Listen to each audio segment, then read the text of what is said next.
On va parler d'eau encore, parce qu'on n'en a pas beaucoup parlé depuis 24 heures. On a déjà abordé plusieurs aspects. Hier, vous avez pu, pour certains, assister à ce formidable documentaire en avant-première réalisé par Christophe, ici présent, qui sera notre grand témoin pour le reste de la journée, autour de la crise de l'eau et la fracture de l'eau. C'est le titre du documentaire, qui a été largement réalisé autour du sujet des méga-bassines. Christophe est réalisateur, très impliqué, très intéressé aux questions sociales, donc le sujet agricole le concernait forcément. Nous avons autour de cette table sur l'eau Marie-Océane Fekaïri aussi, bonjour, qui était déjà là l'année dernière, qui nous a parlé de sujets autour de l'agroécologie notamment, mais pas seulement, et qui vous expliquera un peu son approche liée à l'eau sur les exploitations et comment on peut y aller. Jérôme Sergent, qui lui s'est mis sur son exploitation à essayer certaines méthodes et essaye de les diffuser tout autour de lui, qui sont dans un principe qu'on nomme désormais l'hydrologie régénérative. Il vous en expliquera un peu plus les fondements et la façon dont ça se manifeste. Et enfin Agnès Souriceau, qui vient, c'est là que je ne veux pas me gourer, qui vient du Centre d'initiative et de valorisation agricole du milieu rural, le CIVAM Agrophile, qui est en région parisienne et qui fait un travail absolument formidable pour montrer un petit peu différentes pratiques autour de l'agroécologie d'une façon générale, et notamment sur le sujet de l'eau qui est un sujet crucial sur une région comme la région Île-de-France, quand on sait qu'on a une capitale à travers laquelle passe un gros fleuve qui est dans un grand bassin très vaste, argileux, et qu'il y a de l'eau qui vient de partout, notamment 40% de l'eau potable de Paris, 40% de l'eau de Lyon finit en eau potable à Paris, qui est prélevée à proximité d'ici. Donc voilà. Chacun va prendre la parole sur ce sujet. Je ne sais pas si quelqu'un a l'intention de commencer. Christophe, tu parleras à la fin. Mais si tu as envie d'intervenir en cours de route, il n'y a aucun problème. Non, mais on aura besoin de ta conclusion, mais n'hésite pas à intervenir justement par rapport à tout ton travail. Moi, j'ai bien envie de commencer par une dame, Agnès Souriceau, au hasard, parce qu'elle est à ma droite. Et ça va la mettre à l'aise. Je vais bien récupérer le micro. Pour rappel, tout acronyme, toute abréviation non définie, un petit euro dans la cagnotte, parce qu'on s'adresse à un public qui est à la fois spécialisé et qui connaît bien ces questions agricoles ou administratives, et un public complètement déconnecté de ça, et tant mieux pour lui des fois. Merci beaucoup.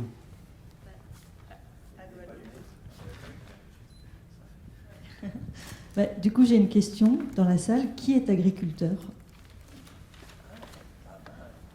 Joli score.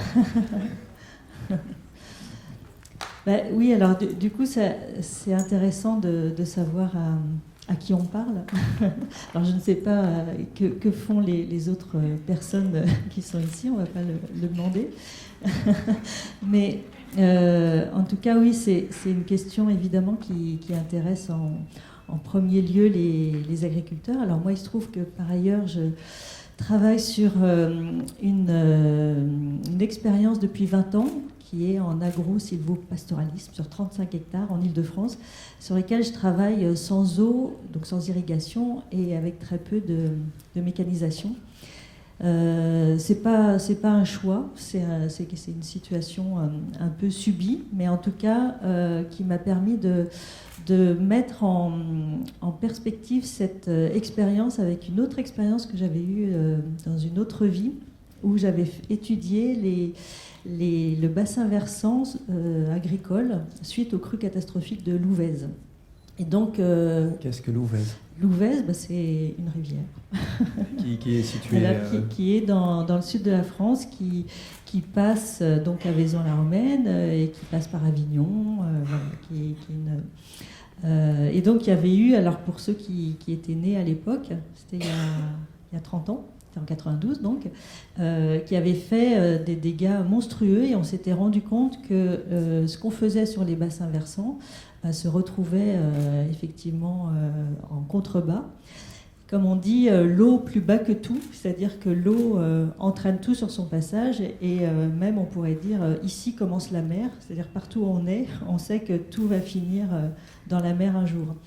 Et en fait, évidemment, le lien ne se fait pas automatiquement, et en 92 j'avais vraiment pris conscience de ça, c'est-à-dire que tout ce qui avait fait exploser les ponts, c'était tout ce qu'on faisait issu des pratiques qu'on avait sur les champs des bassins versants. Donc on avait changé complètement les pratiques, on cultivait dans le sens de la pente. Alors c'est pas pour incriminer complètement les agriculteurs, parce que c'était pas du tout les seuls responsables, hein, loin de là. Mais il se trouve que les pratiques et la mécanisation avaient changé, donc on cultivait dans le sens de la pente, ce qu'on ne faisait pas avant. Tout ce qui était restanque avait été aussi démantelé, donc tout ce qui permet de faire des paliers sur une pente pour pouvoir... ça avait plusieurs effets, dont l'infiltration de l'eau. Et puis également l'urbanisation, puisque tous les bassins d'expansion de la rivière avaient été urbanisés, ou en tout cas accueilli des usages qui n'étaient pas là avant. Et donc c'est vrai que là c'était un excès d'eau qu'il y avait eu à Vaison-la-Romaine. Depuis, moi j'ai pu voir aussi ce que ça faisait quand il n'y avait pas d'eau, quand on n'irrigue pas. Et que c'est vrai qu'on revient à ce que disait Marc-André Sellos, c'est l'importance du sol qui est une éponge, pour le dire simplement. En fait, c'est une éponge pour peu qu'on garde de l'air, pour que l'eau s'infiltre et qu'il y ait une respiration possible de ces sols. Donc en fait, effectivement, un sol tassé ne peut pas jouer ce rôle. Et donc moi, mes 35 hectares, c'était un sol complètement tassé, puisqu'il y avait eu des travaux du BTP avant, donc bâtiment, pas travaux publics. Et donc les travaux du BTP, c'est des engins lourds, donc pour tasser le sol, il n'y a pas mieux.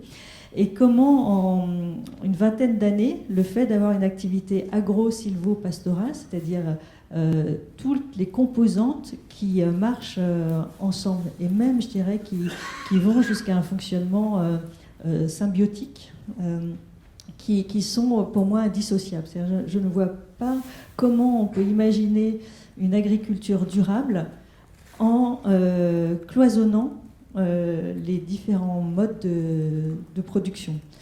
Alors c'est vrai qu'on a spécialisé les régions, comme l'a dit Marc-André Sellos, il y a des régions viticoles, il y a des régions de céréales, des régions d'élevage. Or cette spécialisation est un peu le cœur du problème, et que quand on arrive à recycler la matière organique sur la parcelle, c'est-à-dire reboucler les cycles de la matière organique, eh ben, on contribue à rendre ces sols en éponge, en fait, à préserver cette fonction-là. Et que si on ne le fait pas, ben, on est obligé de déployer des moyens qui sont en général pas très économes, et je ne suis pas sûre qu'on va pouvoir se les payer encore longtemps. Donc finalement, on peut avoir des outils qui sont accessibles économiquement, à savoir l'herbe, l'arbuste, l'arbre, l'animal et l'humain, et essayer dans une coopération qui peut être joyeuse, parce qu'elle peut aussi être conflictuelle, mais je pense qu'elle peut être joyeuse, réinventer un système qui fonctionnait pas si mal, en fait. Là, c'est vrai que depuis peu de temps, on a, pour le coup, énormément innové, énormément inventé. On est arrivé un petit peu au bout de ça, puisque les questions que ça pose sont quand même colossales. Donc voilà, peut-être sans regarder complètement derrière, plutôt regarder devant en connaissant en fait quels sont ce qu'on a à portée de main qui doit être réapproprié. Parce qu'il y a toutes les connaissances qu'on a perdues aussi de faire ça. C'est-à-dire qu'on a des très bons spécialistes, mais on n'a plus tellement d'agriculteurs généralistes, en fait, qui sont des agriculteurs qui touchent un peu à tous les champs et qui sont en fait des paysans, puisque c'est ça. Anciennement, un paysan vivait dans son pays à petite échelle autour de lui et faisait vivre son village. Le pays, c'était le village, c'était le hameau. Voilà, c'est ça.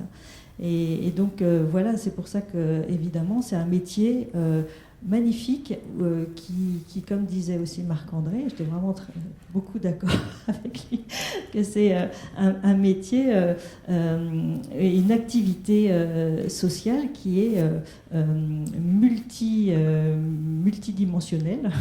Oui, juste pour rappeler que Marc-André Sellos est intervenu dans la table ronde précédente ce matin, pour les personnes qui découvriraient maintenant. Voilà. Et ceux qui ne le connaissent pas, ils gagnent à être connus. Oui, biologiste, chercheur, CNRS, Centre national de recherche scientifique, muséum d'histoire naturelle, tout en lien avec l'agriculture et très attentif au sol et à la vie des sols. Voilà ce que je voulais dire principalement. C'est énorme. Hein. et alors, tu es à la direction du CIVAM Agrophile, donc. Ah oui. Tu veux peut-être en parler rapidement ? Oui, alors c'est vrai que pendant 20 ans, j'avais l'impression d'être un peu seule dans le désert, parce que c'est sûr que mes voisins n'avaient pas le même genre d'activité agricole que moi. Parce que ton exploitation est située où ? En Seine-et-Marne, donc le département le plus agricole de l'Île-de-France. Et mes voisins sont principalement céréaliers. Un de mes voisins, à 5 km, il a 1500 hectares. Donc on est déjà sur des exploitations. Voilà. Et en moyenne, c'est, on va dire, 120-150 hectares. Mais autour de moi, c'est plus 300 hectares quand même. C'est l'abri ? Oui, enfin, c'est entre Meaux et Paris, en fait. C'est le nord. Et donc, mes voisins agriculteurs me disaient, oui, enfin, nous, de toute façon, on ne va pas remettre des arbres dans les champs, on ne va pas remettre des prairies, on n'est pas éleveurs, on n'est pas sylviculteurs ni arboriculteurs. Donc, nous, notre métier, c'est céréalier. Voilà, chacun sa spécificité. Et progressivement, ils se sont rendus compte qu'ils avaient des problèmes en fait de rendement, tout simplement. Certains étaient chasseurs aussi, qui me disaient mais en fait dans les plaines il y a plus, enfin on s'ennuie, on voit plus grand chose. Et puis aussi ils avaient des grandes parcelles et c'est long. Sur un tracteur quand il fait très chaud les moissons. Et il se disait, moi j'ai la clim, mais c'est vrai que des arbres, ça pourrait être quand même pas mal. Il y a intérêt à avoir une bonne radio. Voilà, donc ces trois arguments les ont poussés en fait à se réinterroger sur la place qu'ils étaient prêts à laisser Enfin, la SAU qu'ils étaient prêts à perdre, parce que dans un premier temps, la surface agricole utile qu'ils étaient prêts à perdre pour rajouter un confort de vie et puis d'autres fonctions sur leur parcelle. Et petit à petit, ils ont commencé par pas grand-chose, et puis ça a été comme un pied dans la porte, et puis progressivement la porte s'ouvre de plus en plus. Et voilà, le fait de réintroduire des arbres de vouloir le faire, en fait, c'était surtout, mais comment on fait ? Donc là, je vous parle de ça, on était dans les années 2010-2012, et l'Île-de-France n'était pas une région très, très pionnière, en fait, sur les questions d'agroécologie. Et donc, la Chambre d'agriculture n'était pas très moteur non plus. Donc, il n'y avait pas de financement disponible, enfin, c'était un petit peu compliqué. D'où l'idée de se structurer en association, et donc on a monté l'association Agrophile, qui veut dire agroforesterie en Île-de-France, pour pouvoir aider ces premiers agriculteurs qui étaient des pionniers pour le coup. Maintenant, donc ça c'était en 2016, on est en 2024, donc en 2016 en gros il y avait mes voisins, donc, 2025, oui. Donc en 2016, il y avait surtout mes voisins, il y avait une demi-douzaine d'agriculteurs, et maintenant on accompagne plus d'une centaine d'agriculteurs, je crois que maintenant on doit être à 120. On a réussi à avoir une moyenne d'environ 35 km de haies implantées en Île-de-France. Alors je dis implantées, parce que c'est pas le tout de planté. Il y a d'autres pratiques qui sont vraiment intéressantes, et notamment quand on plante des arbres et qu'on a une année de sécheresse derrière, il y a de la perte assez fréquemment. Quand bien même on a des techniques pour retenir l'eau comme le paillage, les années très sèches comme on a connu les 4 dernières années, il peut y avoir de la perte. Par contre, ce qui est intéressant, c'est de pouvoir développer des alternatives plus à base de semis, donc des graines d'arbres, et même pour les agriculteurs, une sorte d'idéal qui serait de mettre la haie dans le semoir. Donc pour les céréaliers, c'est quelque chose qui peut intéresser. Donc là, on a mis en place cette année, sur la base des expérimentations que j'avais faites moi depuis 20 ans, qui aujourd'hui montrent des résultats qui sont probants, qu'on peut venir voir, et donc voir qu'on peut semer des arbres et ça fonctionne, et que comparé à des arbres plantés, on a une implantation qui permet d'avoir plus de résistance, en fait. On parle de résilience, peut-être. Mais voilà, donc c'est des techniques tout à fait intéressantes qui supposent de retrouver des filières de graines locales, parce qu'on peut avoir des pépinières, mais on n'a pas forcément de semenciers qui sont capables de fournir autant de graines d'arbres. Donc là, c'est pareil, il faut que chaque région s'autonomise en collecte de graines. Oui, mais c'est un véritable sujet. On parle de vergers de production de graines en pépinière, et les vergers qui fournissaient les graines, notamment pour la foresterie, enfin la sylviculture classique, ont eu un très très fort déclin en 30 ans. Et ce qui fait que la ressource en semences n'existe plus dans une filière professionnelle. Donc il faut trouver d'autres moyens de récolter des graines aujourd'hui. Ça, il y a des gens ici dans la salle qui pourront se parler de projets en cours là-dessus, je pense. Ouais. Donc voilà, toutes ces techniques alternatives qui sont très peu consommatrices en eau, en fait, sont pour nous tout à fait intéressantes. Alors, il y a le semis, mais il y a tout un tas d'autres techniques alternatives, comme les haies sèches. Donc une haie sèche devient haie vive, avec le concours des animaux, enfin des oiseaux, du vent, etc. Juste dire ce que c'est qu'une haie sèche pour les personnes qui ne sauraient pas. Alors, une haie sèche, c'est réutiliser des rémanents de taille d'arbres, donc qui sont principalement des rémanents qu'on ne peut pas valoriser en bois de chauffage ou en bois d'œuvre, qui peuvent être considérés comme des déchets. Donc, soit ça peut finir dans un broyeur, ou être réutilisé en système d'andins, et qui font des haies déjà physiquement présentes, qui se colonisent progressivement par des ligneux qu'on ne choisit pas, donc qui sont amenés par le vent et les oiseaux. Andin, c'est un tas allongé, et ligneux, ça veut dire qu'il fait du bois. Je suis désolé, on a un public aussi de personnes qui savent pas forcément. Les mots sont importants, leur définition, surtout pour savoir si on parle de la même chose, parce que des fois, il y a effectivement... donc voilà, c'est pas le tout de dire que on va résoudre le problème en plantant des haies. Non, en fait, c'est comment on les implante, qu'est-ce que ça génère derrière comme besoin. Si il faut les arroser, par exemple, ce qu'on a déjà vu, c'est quand même dommage. Par contre, si c'est des structures qui peuvent retenir l'eau, même en tant que haie sèche, en fait, ça a déjà un pouvoir de filtre. Et puis ensuite, comment on les gère? Et donc ça, c'est encore une autre question. C'est effectivement, est-ce que c'est qu'un coût pour l'agriculteur, ou est-ce que ça peut être une vraie ressource à plusieurs points de vue? Économique, mais pas que. On en a parlé un petit peu avec Romaric. Joli lapsus. Romaric. Excuse-moi. C'est parce qu'ils sont bons. Voilà. C'est quel plan de gestion on met sur les haies, et comment on les valorise au mieux. Voilà. Eh bien, merci beaucoup pour ce témoignage qui est riche. Et, on aura l'occasion de rebondir dessus, je pense, parce qu'il y aura d'autres points de vue. On va passer à Jérôme. Voilà. Alors, oui, il est allumé, c'est bon. Ouais, très bien. Bonjour à tous.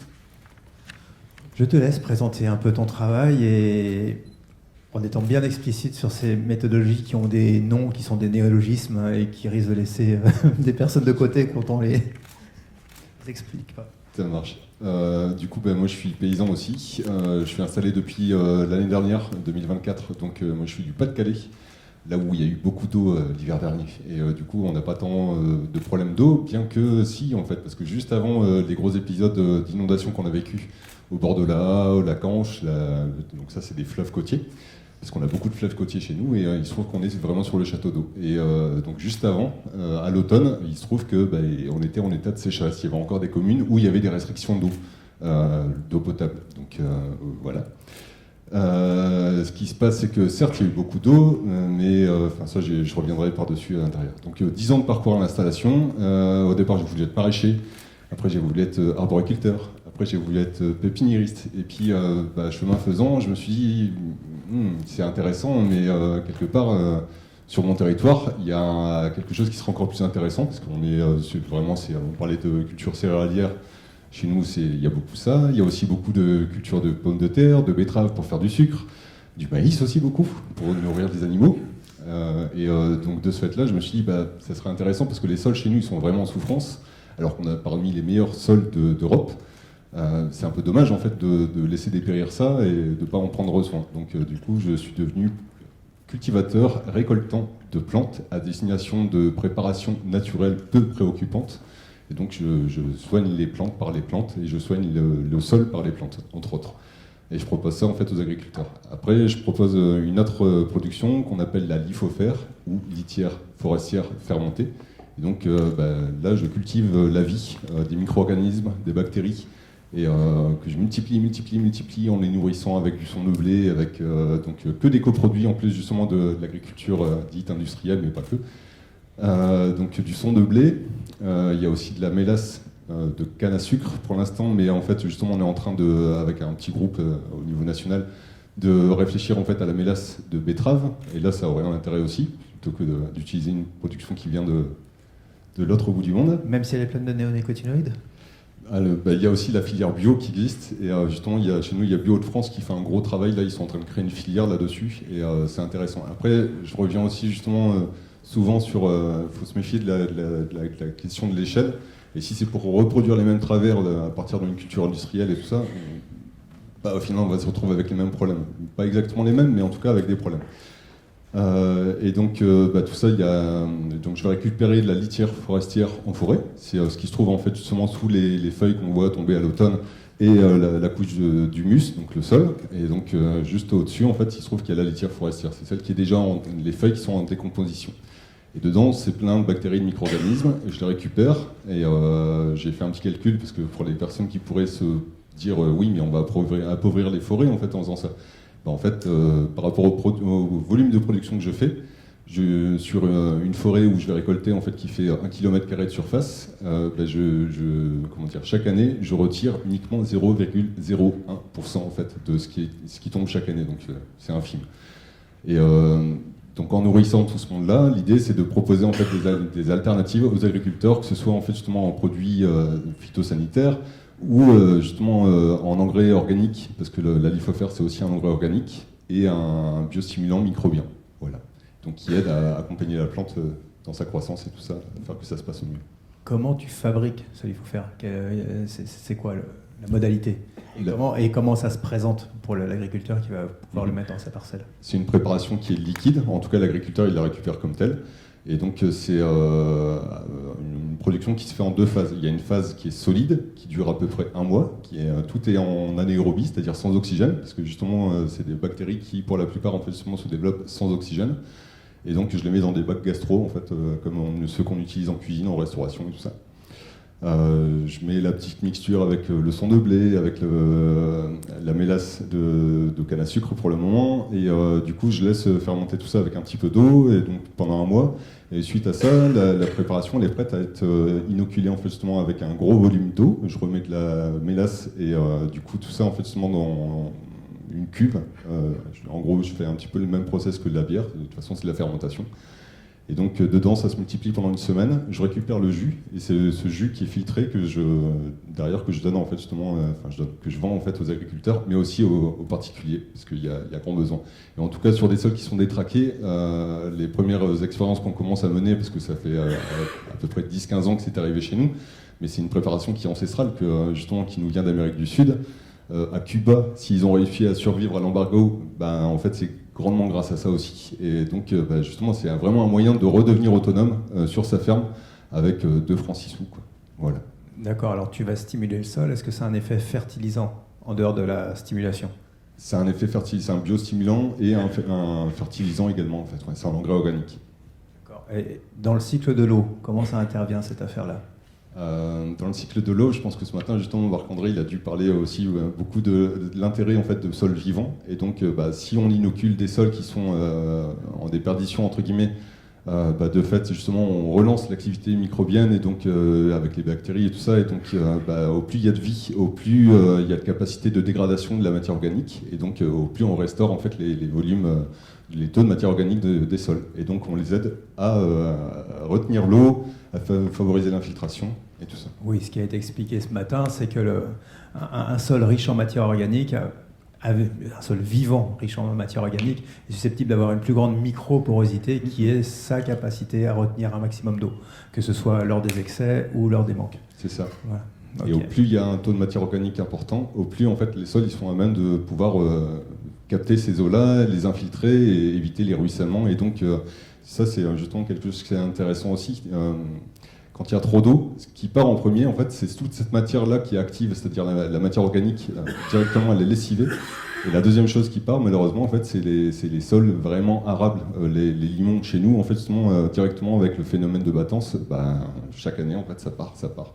Et juste pour la petite histoire, ça fait 6 ans qu'on est arrivé sur la ferme qu'on est en train de retaper.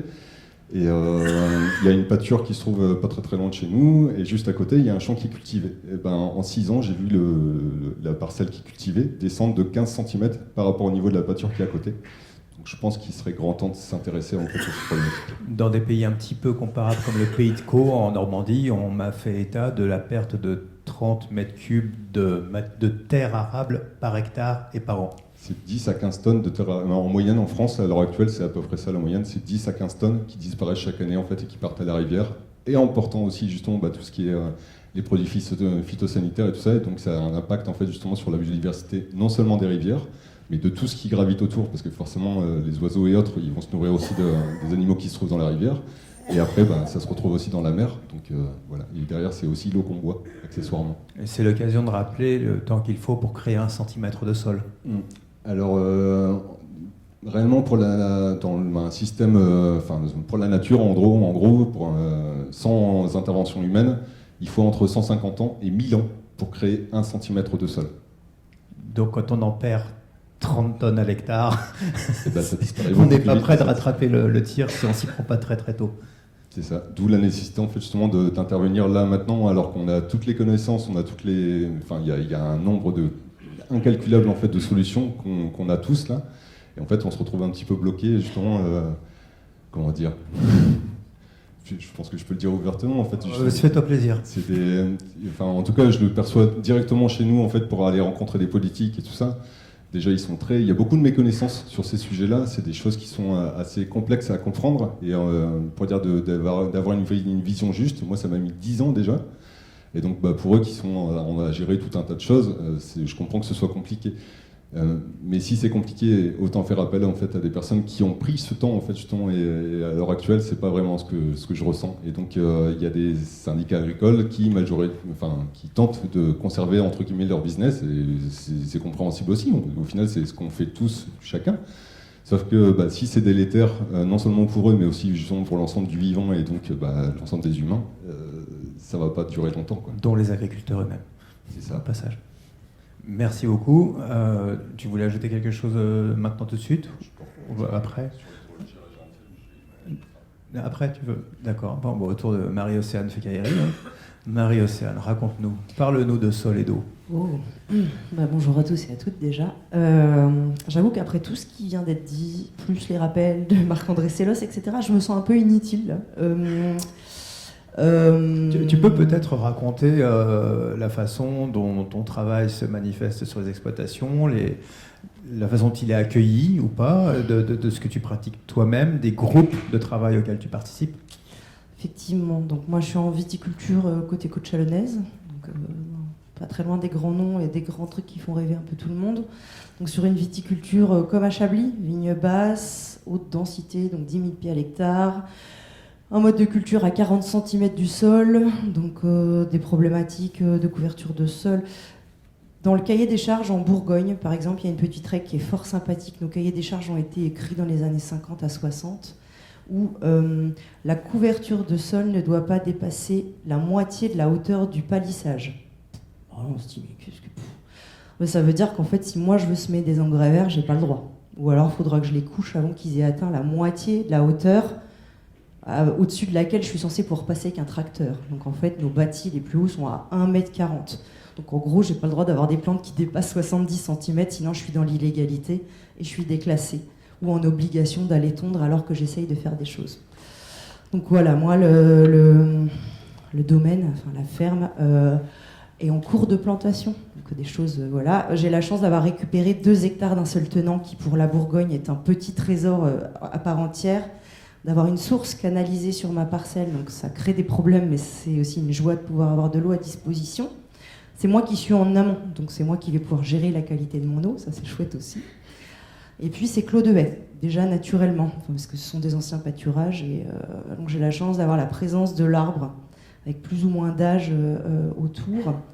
Donc l'idée c'était pour moi d'arriver sur ce parcellaire et d'essayer d'en garder en partie ce qu'il était, et d'en modifier pour en faire de la viticulture tout de même. Donc, j'ai bien lu mon cahier des charges, j'ai essayé de tordre un peu les lignes pour rester en bordure, on va dire, de ce que la règle générale me donne le droit de faire. Parce que la viticulture en agriculture, c'est quand même une partie un peu à part, quoi. On le sait, on est souvent montré du doigt et pour l'usage de pesticides et pour les hautes rentabilités, notamment en Bourgogne, qu'on peut avoir pour un agriculteur. C'est pas vrai, pour être honnête. Haute rentabilité économique, tu veux dire? Oui, c'est ça, oui, économique, oui. Donc, on a à la fois, on aurait des capacités potentiellement financières pour faire des choses merveilleuses d'un coup et très vite, et en même temps, on est souvent pointé du doigt pour notre inaction collective. Et donc, j'essaye de développer un système qui est un peu en décalage avec ce que font les voisins, puisque moi, je remets des arbres en intra-parcellaire, donc... En plus d'en avoir partout autour, j'en remets dedans. Parce qu'il paraît que c'est 2 végétaux qui cohabitent assez bien, puisque la vigne poussait sur les arbres à l'origine. J'essaye de faire un peu le travail que fait Jérôme aussi, dans le sens où l'idée c'est d'autoproduire toutes les plantes aromatiques et médicinales nécessaires à la couverture phytosanitaire de ma parcelle directement sur place, pour pousser encore plus loin, on va dire, l'autarcie sur le côté phyto.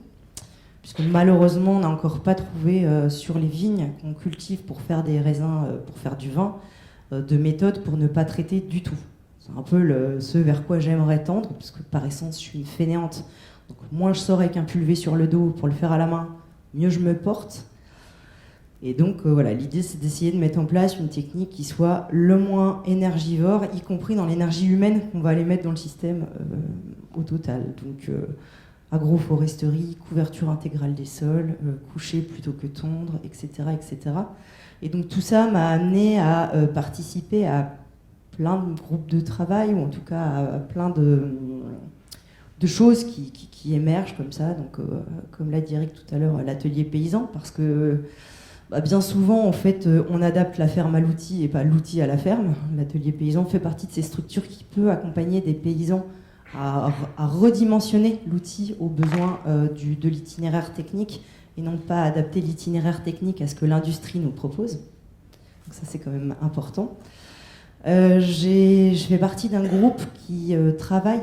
Donc on est une vingtaine à l'heure actuelle. Le collectif est assez jeune, ça fait 6 mois qu'on travaille là-dessus, sur des techniques alternatives de régénération des sols. Alors l'idée, c'est que ce soit low-tech et appropriable. Donc la lithofère, plus besoin de vous la présenter, tout ce qui va être lactofermentation, etc. En fait, il y a plein de techniques qui viennent de techniques ancestrales, en fait, de la terra preta, de régénération des sols ou des modes de compostage japonais, etc. En fait, il y a plein de choses qui existent depuis très longtemps pour faire vivre les sols. Bien avant que la chimie arrive, on devait quand même se nourrir, quoi. Donc, on essaye de se réapproprier ces choses-là et de les rediffuser dans le monde paysan pour se défaire d'une certaine façon du poids économique que pèse le lobby agropharmaceutique sur la production agricole en soi, quoi. l'une des difficultés qui sont rencontrées par ce type de pratique, enfin de recherche, on va dire, c'est le manque de financement, parce que ce n'est pas de l'innovation. Ce n'est pas considéré comme tel, administrativement. Si. Parce qu'en fait, c'est pas de l'innovation en soi, mais c'est de l'innovation de procédés par rapport à ce qu'on fait à l'heure actuelle. Vous voyez ? Et vous arrivez à vous faire financer vos recherches En tout cas, côté outils, oui. L'atelier paysan arrive à vivre, ou en tout cas à survivre de son activité. Côté régénération des sols, vu qu'il y a beaucoup de financement en ce moment sur notamment la préservation de la ressource en eau, bah oui, aussi. Donc il y a des petits biais comme ça pour réussir à le faire. Non, nous, la question qu'on se pose, c'est plutôt autorisation de mise en marché, puisque ça reste des produits qui sont normés, etc. Donc sur les engrais, c'est un peu plus simple, mais normalement, on n'a pas le droit de mettre plus de 4 engrais foliaires par an. Enfin, donc il y a des choses en agriculture qui vont nous limiter sur l'usage de ce type de préparat. Et alors sur le côté phytosanitaire, c'est complètement illégal. Or, quelques préparations naturelles peu préoccupantes qui ont été homologuées, comme la décoction de prêle ou l'extrait fermenté d'ortie, voilà, qui eux sont légaux, mais globalement, on a quand même des pratiques qui sont à la frontière. Légaux de haute lutte, au passage. Tout à fait, et de lutte toujours sur la sellette, quoi qu'il en soit. Et on se pose la question toujours de la réappropriation par le monde industriel et de la mise sous brevet privé de ces techniques-là.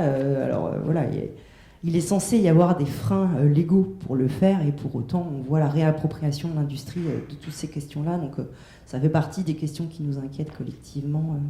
Sous forme de biocontrôle. Par exemple. Alors, merci.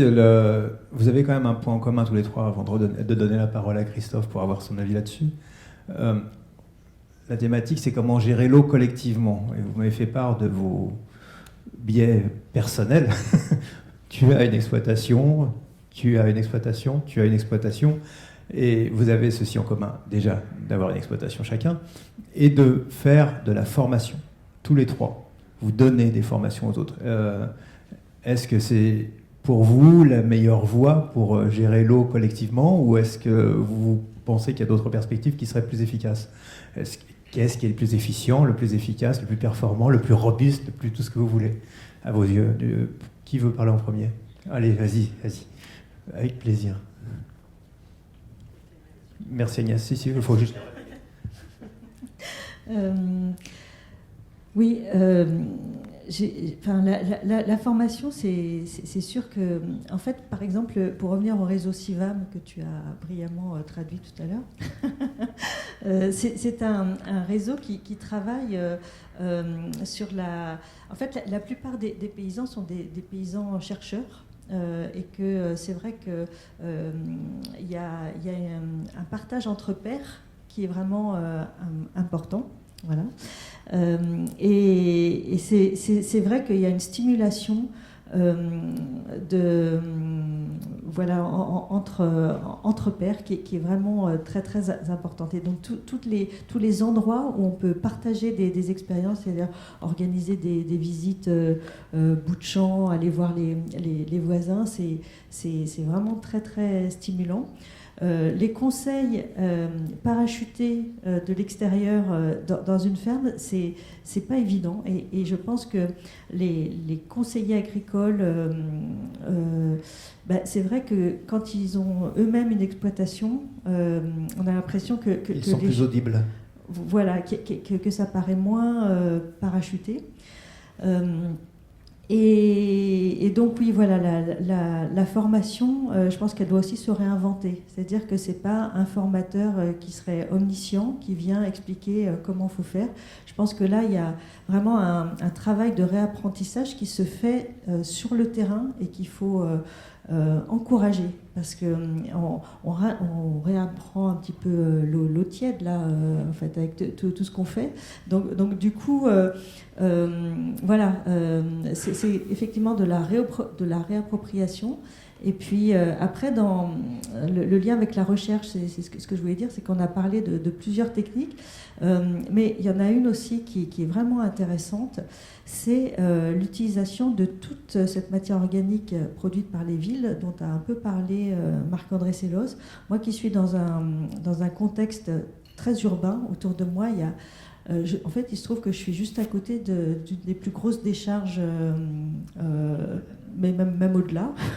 C'est une énorme décharge, et donc qui fait de l'enfouissement. Donc il y a des camions entiers de poubelles parisiennes qui sont enfouis. Et il n'y a pas que ça, il y a aussi, il faut savoir qu'on jette des camions entiers de branches, des camions entiers de tontes de gazon. Enfin, donc ça part soit là ou soit dans les méthaniseurs. Il n'y a presque plus rien qui revient dans les champs, ou sinon sous forme de digestat. Quand on a appauvri les sols, ça prend du temps, effectivement.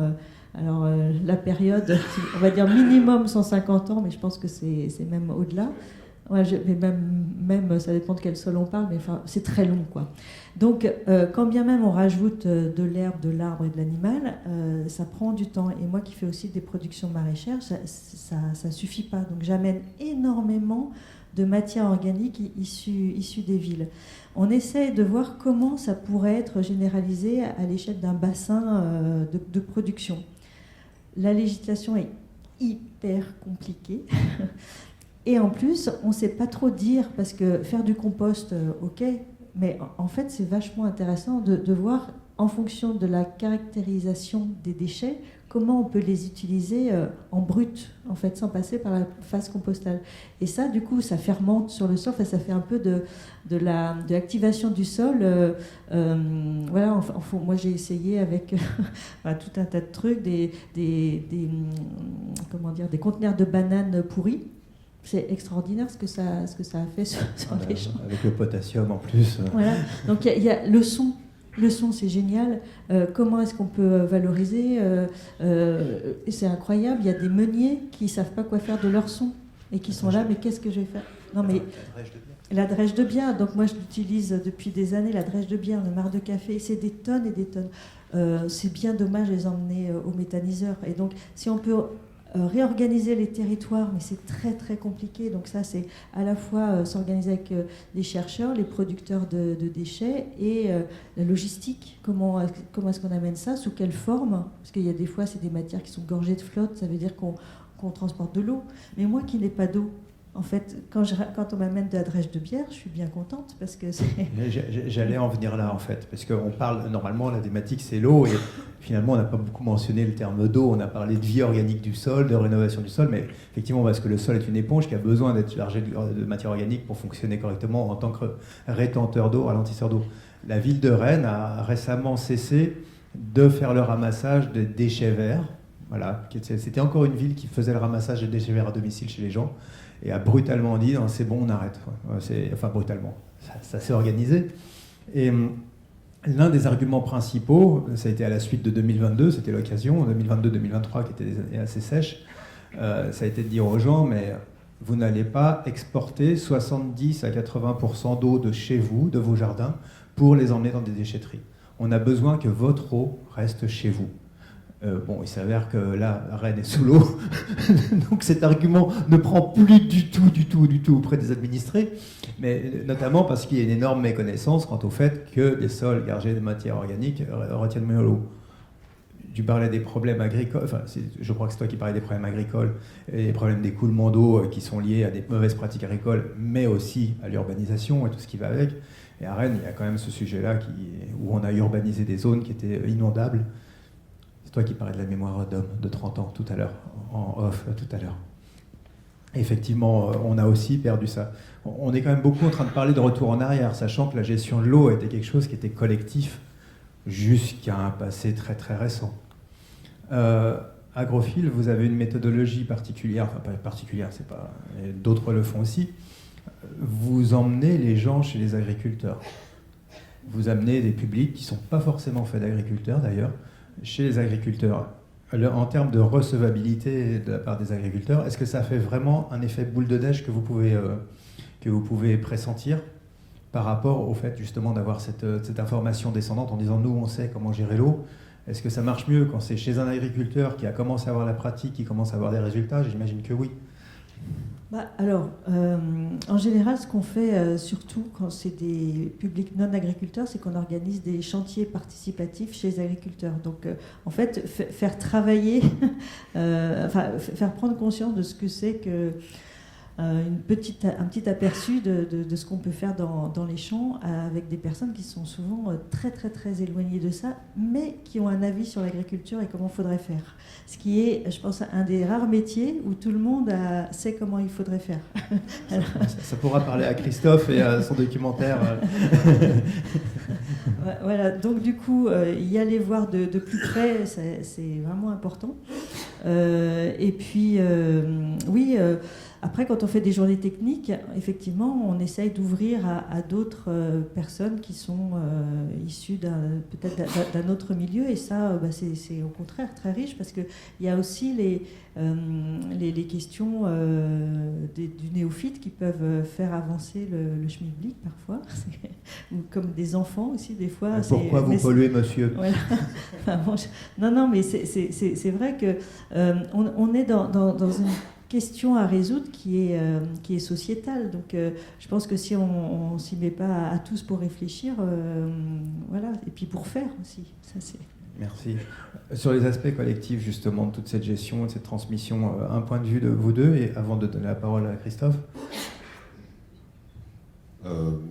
Pour ce qui est de la gestion collective, je vais parler justement d'hydrologie régénérative, parce que il se trouve que je suis aussi administrateur d'une association qui agit, qui a été créée il y a un peu plus de 2 ans maintenant, qui s'appelle Pour une hydrologie régénérative, et qui se propose en fait justement de revoir quelque chose qui n'a pas été fait à l'époque du remembrement, à savoir justement la prise en compte de la topographie. C'est pas un gros mot, la topographie, c'est juste les pentes en fait, justement, qu'on peut voir dans le paysage et tout ça. Et au moment du remembrement, ça n'a pas été pris en compte.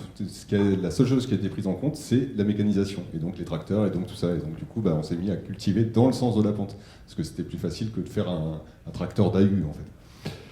Et du coup, ça c'est déjà problématique. Et après, justement, je vais revenir un petit peu justement sur ce qu'on a pu faire chez nous sur notre ferme. Alors c'est pas très grand, on a 1,2 hectare de terrain.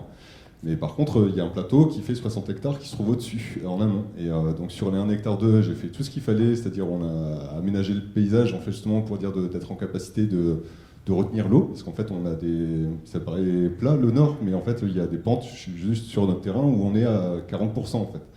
Donc c'est pas des petites pentes quoi. Et donc on est en zone rouge érosion, et donc on n'a pas le choix que d'aménager le paysage si justement on souhaite le cultiver et éviter que la terre elle ruisselle. Et donc on a implanté ce qu'on appelle des baissières, donc c'est des fossés en fait sur des courbes de niveau, donc qui sont à la même altitude d'un point A à un point B et tous les points entre deux. Et donc ça permet justement de récupérer tous ces eaux de ruissellement et de les garder sur le paysage. Et donc, la chose qui est intéressante aussi, c'est que ça nous permet de les guider sur des endroits qui sont d'habitude plus secs, ce qu'on appelle les crêtes secondaires. Et juste pour comprendre un petit peu ce qu'on appelle la lecture de paysage, juste vous prenez un point en fait, et je peux expliquer. Là-haut, c'est la crête principale. Donc ça, c'est vraiment ce qu'on voit en fait. Seulement, c'est ce qui domine le paysage à chaque fois. Ensuite, il y a les crêtes secondaires. Donc c'est justement toutes les phalanges qu'on a. Et entre les phalanges, il se trouve qu'il y a ce qu'on appelle les talwegs. Et les talwegs, c'est justement les zones où les eaux, en fait, elles vont ruisseler, en fait, et donc elles vont être guidées vers le centre jusqu'à descendre. Et tout en bas, en fait, c'est là où il y a la rivière ou le fleuve. Et donc justement, l'idée, c'est de canaliser ces eaux, en fait, de les garder pour les conduire, en fait, justement sur les crêtes secondaires, les endroits qui s'assèchent le plus, et faire que l'eau, en fait, elle soit répartie uniformément sur le paysage. Ouais. Merci. Et donc, le faire sur 1,2 hectare, c'est bien, mais par contre, ça n'a pas un impact significatif. Et donc, c'est pour ça qu'on en revient en fait, justement à une solidarité amont-aval qui a été prônée en fait, justement, suite aux événements qui se sont déroulés chez nous dans le Pas-de-Calais, mais ça fait déjà des années en fait, qu'on entend parler de ça. Et à l'heure actuelle, il n'y a pas de solidarité amont-aval, c'est chacun pour soi quelque part. Et en fait, l'eau, on veut la voir partir le plus vite possible, alors qu'en fait, il faudrait faire tout l'inverse. Parce que même quand il y en a trop, l'été d'après, on n'est pas à l'abri qu'il n'y en ait plus assez. Tu pourrais aborder le sujet des watringues ? Je peux parler donc l'histoire des watringues. Des quoi, pardon ? Les watringues. Watringues, ou watergangs aussi. Ça, c'est les watringues, c'est les petits canaux, et les watergangs, c'est vraiment les grands canaux. Donc c'est spécifique aux zones de polder, donc vraiment du nord de la France, et c'est le seul polder qui existe en France, et c'est une zone qui a été gagnée sur la mer. C'est le delta de l'Aa, qui représente 1000 km². Donc c'est pas un petit delta en fait, normalement. Et donc cette zone-là, en fait, elle se trouve sous le niveau de la mer. Et donc justement, avec l'influence des marées, ça montait, ça descendait, ça montait. Et donc la mer, avant, elle allait jusque Saint-Omer. Et donc c'est le triangle qui fait Calais, Saint-Omer, Dunkerque. Et donc toute cette zone-là, normalement, en fait, elle est censée être à l'eau, en fait. Et moi, pendant le gros des inondations, c'est quelque chose que je raconte. Pas toujours, mais là, je pense que je peux le faire. En fait, j'avais de l'eau jusque-là, je sentais la force de l'eau, et quelque part, en fait, justement, la rivière, elle m'a passé le message, il faut que tu le dises, mais je voudrais bien récupérer mon delta si vous voulez que je vous vienne en aide, quoi. En gros, c'était ça. Sauf qu'en fait, on l'a urbanisé, ce delta, et c'est pas d'aujourd'hui, c'est les moines, à l'époque, en fait, justement, de Saint-Omer, qui, il y a 1000 ans, en fait, ils ont commencé, en fait, à drainer. À l'époque cistercienne. À l'époque cistercienne. Et donc c'est intéressant, c'est bien, on a gagné des terres pour dire de faire des cultures, en plus c'est des terres riches forcément, parce que justement toutes les terres, tout ce qu'on appelle les alluvions, c'est vraiment les terres les plus riches. Et c'est pour ça qu'on cultivait en fait justement avec les villes, les civilisations se sont construites au bord des rivières. Sauf que du coup il y a des avantages et des inconvénients, c'est comme tout. Et quelque part il y a un entre-deux qui serait peut-être bien à trouver, et un petit peu de raison aussi en fait. Là ça rejoint aussi ce que Marc-André Sellos a dû dire ce matin, je pense. Voilà. Mais en termes de gestion collective, c'est quand même quelque chose qui est remarquable aussi, ces Watringues. Parce que c'est justement, aujourd'hui, on est en train de se poser des questions autour de gérer l'eau collectivement pour faire ces Watringues, enfin, l'utilisation de ces Watringues, la gestion de ces Watringues, exactement comme ce qui se passait au Marais Poitevin, exactement comme dans la Brenne, exactement comme ça a été une gestion très, très, très collective de l'eau qu'on retrouve encore en Camargue, etc. Est-ce que tu retrouves dans le Nord, dans ton coin, une culture de ça qui pourrait être déplaçable géographiquement ou autre? Cet aspect collectif, est-ce que c'est reproductible ou pas? Je pense que ça, en fait, à l'époque où il y avait encore beaucoup d'agriculteurs et tout ça qui dépendaient de ça, il y avait encore, comment dire, tout le monde s'investissait. En tout cas, il y avait beaucoup de monde qui s'y investissait, qui entretenait en fait justement ces réseaux. Aujourd'hui, il y a de moins en moins d'agriculteurs. Aujourd'hui, il y a de moins en moins d'élevage aussi, en fait, quoi. Et malheureusement, en fait, c'est quelque chose qui est un petit peu... puis en fait, on vit ça comme une contrainte. Tous les riverains de ces Watringues ou Watagong, ils sont censés les entretenir à minima, en fait, quoi. Aujourd'hui, c'est pas ce qui est fait. Parce qu'ils le vivent vraiment comme une contrainte. Et en fait, ils n'ont aucun intérêt à le faire. Alors qu'avant, quand on était agriculteur, justement, et qu'on cultivait ces terres-là, il y avait un intérêt à le faire, parce qu'en fait, justement, tout ce qu'on retirait, c'était la matière qu'on mettait sur les sols, et donc c'est la terre de marée, en fait. Et marée, maraîchage.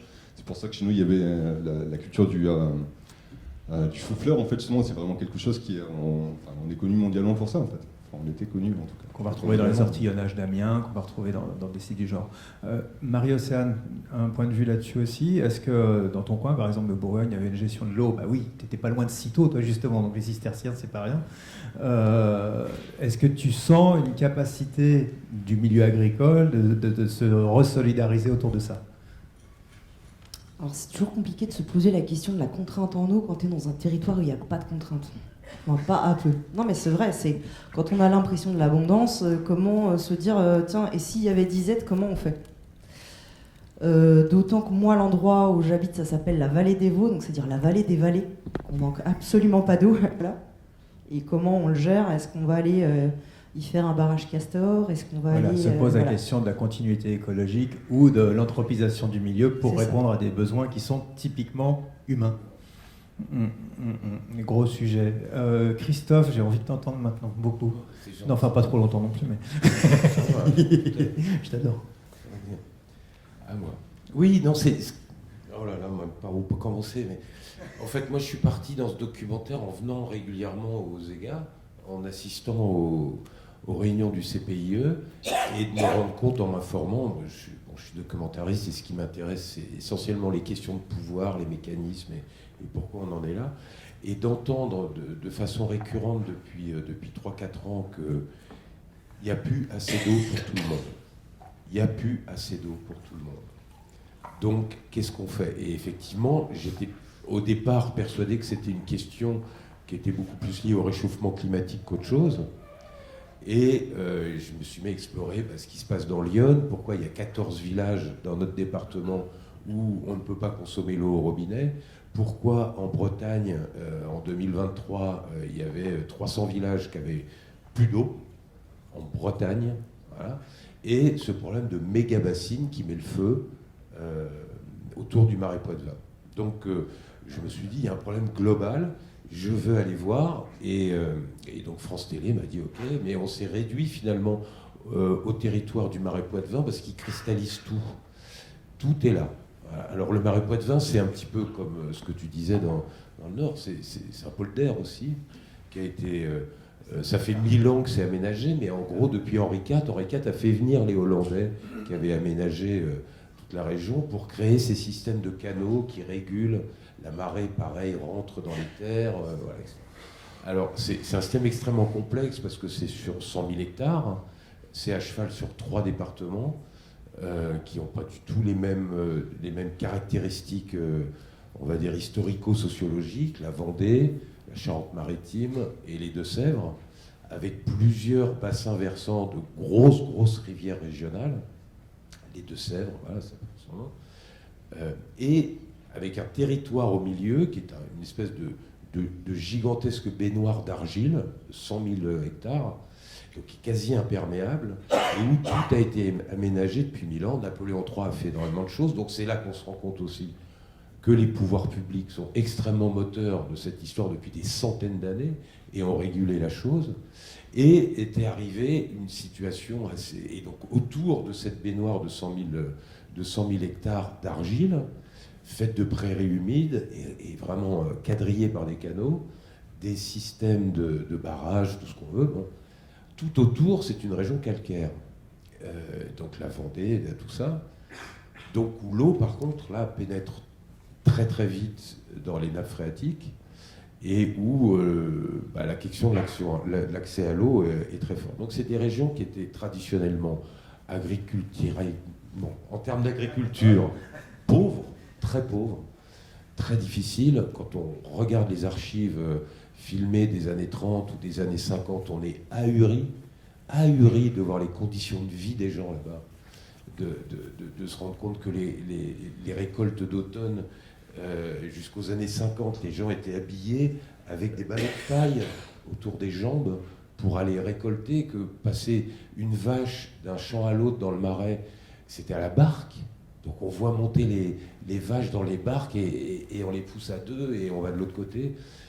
D'imaginer les conditions de vie des gens dans cette humidité, les maladies, tout ce qu'on veut, bon, c'est évidemment très dur. Ce qui est stupéfiant, c'est de voir qu'il y a un processus historique qui, à coup de toutes les décennies, amène à la catastrophe dans laquelle on est. Et que beaucoup de choses sont en réaction à des événements qu'on subit. Mais il y a un point de départ qui est évident, qui est la révolution agricole dès la fin des années 50 et que De Gaulle a mis en place, la révolution verte, qui amène le remembrement. Le remembrement, son premier effet, c'est d'amener de la violence rurale. Je ne m'attendais absolument pas à voir ça, et dans les archives, ça pète. C'est que vous avez, rien que dans la région Poitou-Charentes, il y a 150 000 exploitations en 1959. En 1975, il n'y en a plus que 70 000. Donc c'est le voisin qui vous a bouffé. Ça a été racheté, ça s'est agrandi, des haines se sont créées, et vraiment des histoires terribles, y compris dans les familles. Donc on se rend compte d'une dégradation terrible à partir des années 60, du climat social. C'est vraiment, c'est comme la sidérurgie, hein. Il faut se dire ça. C'est là, une région est coupée. Mais ce qu'on n'a pas vu derrière, c'est que ça a entraîné la destruction des haies. Et ça, j'avoue que les chiffres m'ont complètement sidéré. J'avais entendu de ce chiffre comme ça de 45 000 km de haies coupées chaque année. Mais en fait, depuis 50 ans, ça fait 1 400 000 km de haies qu'on a arrachées de France, ce qui fait quand même 33 fois le tour de la Terre. Et on en est toujours à 23 000 km Ouais. arrachés ou détruits chaque année. Voilà, en toute connaissance du problème. Tout le monde le sait.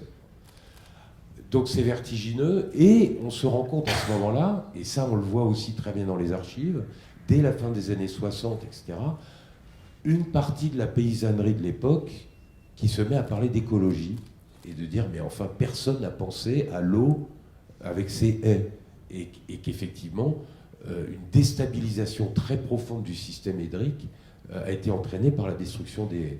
Et ce qui fait qu'au moindre moment de fragilité, quelque chose allait se passer, et dans les mémoires collectives sur place, mais c'est pareil ici, hein, l'année 76 revient en boucle. L'année 76 est une gigantesque sécheresse en France, et elle est absolument dramatique là-bas, mais absolument dramatique. Donc on a un premier point de bascule en 15 ans où on voit qu'une région où on marche sur l'eau, tout d'un coup, subit en un été un effondrement économique à cause d'un manque d'eau. Donc, premier phénomène, voilà. C'était assez rapide à corriger. Franchement, une haie en 5 ans, elle se met à pousser et elle restitue. Voilà, ce qu'on a détruit en 15 ans pouvait être fait en 5 ans. Ça n'a pas été fait. La solution qu'ont trouvé les gens... Ah, ça y est, je raconte. Bon, c'est déjà... Non, mais l'irrigation est venue là. Et elle est venue dans une région qui n'avait jamais eu d'irrigation. La solution est venue de pouvoirs politiques qui ont dit mais voilà, vous n'avez qu'à pomper, et puis voilà. Ça a amené un deuxième désastre à partir des années 90, où il n'y avait plus d'eau, dont les rivières étaient à sec, et vous avez pendant 35 ans, des restrictions à l'arrosage qui ne sont pas respectées évidemment par ceux qui ont énormément investi dans des systèmes d'irrigation, parce qu'ils crèvent du jour au lendemain. Donc une tension qui s'accroît, etc., qui finalement, au milieu des années 90, ressurgit sur l'ensemble de l'écosystème régional. Les ostréiculteurs de Marraine d'Oléron subissent tous les ans des bactéries, des choses qui les rendent impropres à la consommation à cause de ça. Et les pêcheurs, évidemment, il n'y a plus de poissons dans les rivières. Maintenant, il n'y a plus de lentilles d'eau depuis 20 ans dans le Marais Poitevin. Et si vous y allez, vous ne pouvez pêcher que de la crevisse de Louisiane. Il n'y a plus que ça, il n'y a plus de vie. Mais les pouvoirs publics, au début des années 90, le gouvernement Michel Rocard met en place une commission d'enquête pour essayer de comprendre, et les experts sont formels, il faut sauver le marais mouillé et arrêter avec le maïs. Et c'est exactement l'inverse qui s'est passé. Donc on a privilégié le maïs, et les 3/4 du marais mouillé sont devenus un marais desséché. Les prairies humides et les tourbières sont devenus des champs de céréales, et du coup la catastrophe est absolue. Donc voilà, il n'y a plus assez d'eau, et donc à partir des années 2000, l'État promeut l'histoire des méga-bassines. Méga-bassines, pas idiot, on peut se dire, les retenues collinaires, c'est une vieille histoire de l'agriculture, sauf que ce qu'il ne fallait pas faire a été fait, c'est-à-dire d'aller pomper pour remplir les nappes phréatiques. On a pompé les nappes phréatiques pour remplir le truc. Et là, voilà. Ça, c'est les faits. Mais ça n'a pas été vendu comme ça, les méga-bassines. Non, c'est venu petit à petit. Non, mais les méga-bassines, théoriquement, étaient censées pomper lors de crues dans le lit des rivières. Absolument. Mais la réalité des faits est qu'on a identifié très rapidement qu'il y avait des forages qui allaient dans la nappe phréatique parce que les crues ne suffisaient pas, notamment parce que maintenant on rencontre des sécheresses hivernales. Juste petite observation sur les haies. Une haie qui a été détruite, il faut peut-être 5 ans pour que quelque chose commence à pousser, mais on considère qu'il faut entre 25 à 50 ans pour que ce qu'on a replanté rende les mêmes services écosystémiques que ce qu'on a détruit. De plus, il est très clair, alors ça a été beaucoup dit hier, ce matin, on le redit encore, la nécessité des haies pour l'infiltration de l'eau, pour la rétention de l'eau, pour le ralentissement de l'eau, pour l'apport de matière organique qui compte justement dans la rétention d'eau des sols. Mais les haies qui ont été détruites, ce ne sont pas que des arbres alignés.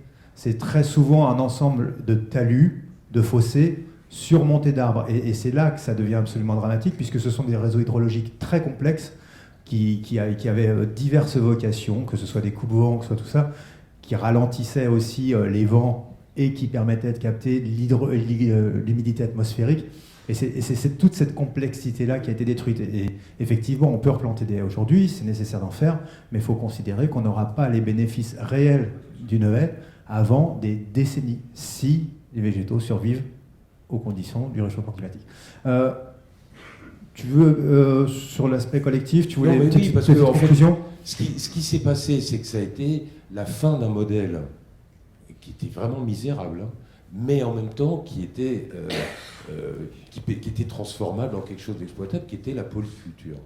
Et c'était la base traditionnelle de la culture là-bas, c'est-à-dire que tout le monde faisait et de l'élevage, des céréales, du maraîchage, etc. Et une année pauvre d'un côté était compensée par l'autre. Voilà. À partir de l'intervention à la fin des années 80, de la réforme de la PAC et de la volonté du gouvernement français, on est allé vers de la spécialisation et donc dire aux éleveurs, vous êtes éleveurs, et les céréaliers, vous serez beaucoup plus subventionnés, et allez-y. Du coup, on a retiré les troupeaux des prairies, mettant tout est en stabule, tout est en hors-sol, et les surfaces extérieures ne sont plus que arasées et céréalières pour le maïs. Le maïs, évidemment, étant une plante qui pousse l'été, c'est une plante tropicale, elle a besoin essentiellement d'eau entre juillet et août, là où il n'y en a plus. Donc tous les problèmes en sont là, et on arrive à un niveau de violence rurale installée absolument terrible. Les images que vous avez vues de Sainte-Soline en 2023 ne sont que la suite de 15 ans de fermes brûlées, d'activistes agressés, de phénomènes que certains dans le film décrivent, de phénomènes de milices, d'appropriation des espaces. Entre nous, je vais employer le mot un peu, c'est vraiment ça, c'est des systèmes mafieux, d'emprise, entre les techniciens agricoles qui refusent d'aller chez les opposants, entre des gens qui sont bastonnés la nuit, entre des éleveurs qui perdent toutes leurs bêtes dans une nuit. Voilà. C'est affolant de voir ça, et ce n'est évidemment absolument pas traité. Donc on est aujourd'hui dans un climat politique sur place qui dérape complètement, avec la coordination rurale qui amène des nouvelles méthodes extrêmement violentes et agressives. Et il n'y a plus de dialogue, absolument plus, entre les modèles agricoles qui s'opposent frontalement et où le niveau de haine est absolument sidérant. Ce qui est quand même intéressant, c'est que dans les 3 témoignages que tu as autour de toi, il a été fait état de l'intérêt d'agriculteurs pour les pratiques d'autres agriculteurs qui sont plutôt progressistes d'un point de vue agro-environnemental, et donc moins de violence. Ou est-ce que vous en rencontrez aussi ?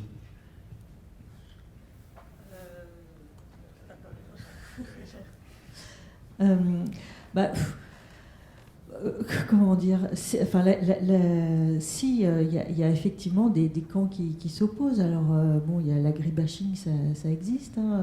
Nous, dans la région Île-de-France, bon, il y a déjà ça. Donc, il y a une violence, pas forcément entre agriculteurs, mais d'un point de vue sur l'agriculture de non-agriculteurs, qui fait que ça crée des tensions.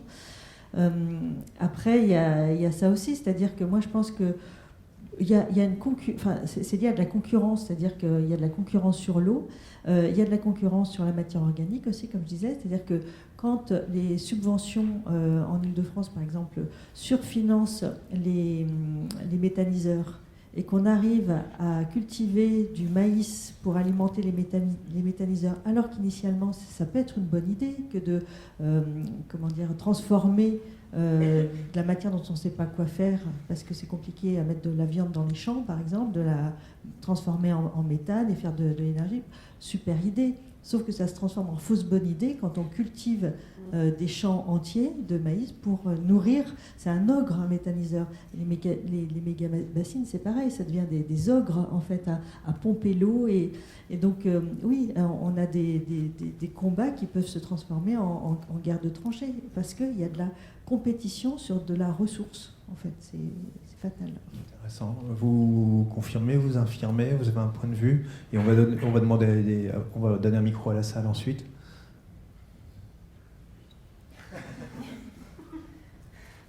Julien Leguet, en fait, justement, je l'ai fait venir chez nous. En fait, justement, on a tourné un petit peu pour dire d'alerter un petit peu sur cette question-là. Julien Leguet du. Voilà. Non mais voilà, bien dire à tout le monde. De Bassine Non Merci, en fait, justement. Donc, pour moi, c'est un témoin aussi justement de ce qui s'est passé là-bas et un témoin militant de plus.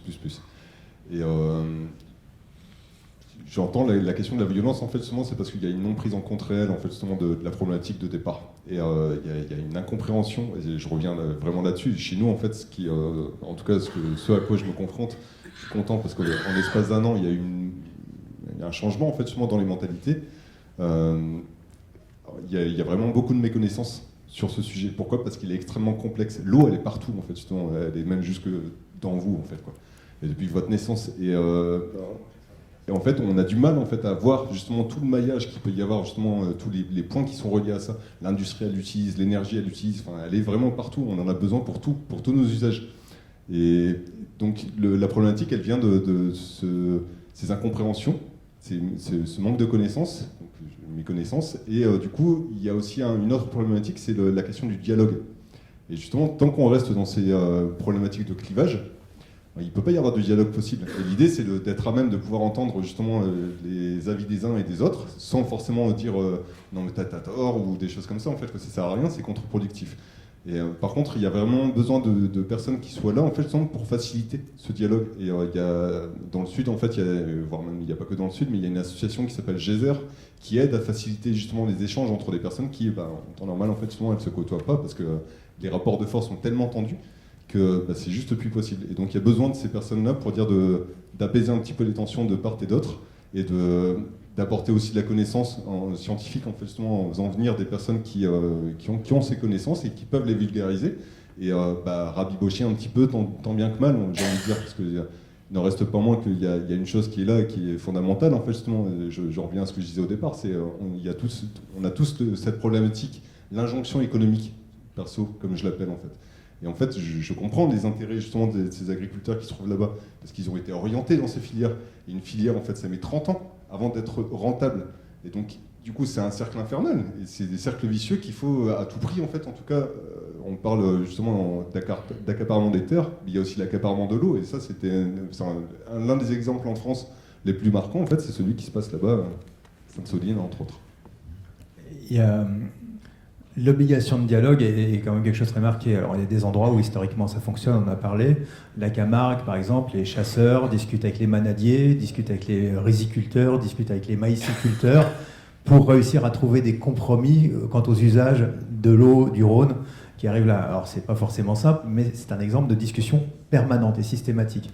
On a aussi, dans des projets, des gros projets de restauration, aux États-Unis, par exemple, on a notamment 2 zones qui sont très concernées. Il y a la Floride, avec la reconstitution du réseau hydrologique des Everglades, qui représente pratiquement la moitié de la Floride, où ça fait juste 50 ans qu'ils essayent de le mettre en place, parce que tous les interlocuteurs sont des agriculteurs, des industriels, sur une ancienne zone humide qui a été complètement canalisée.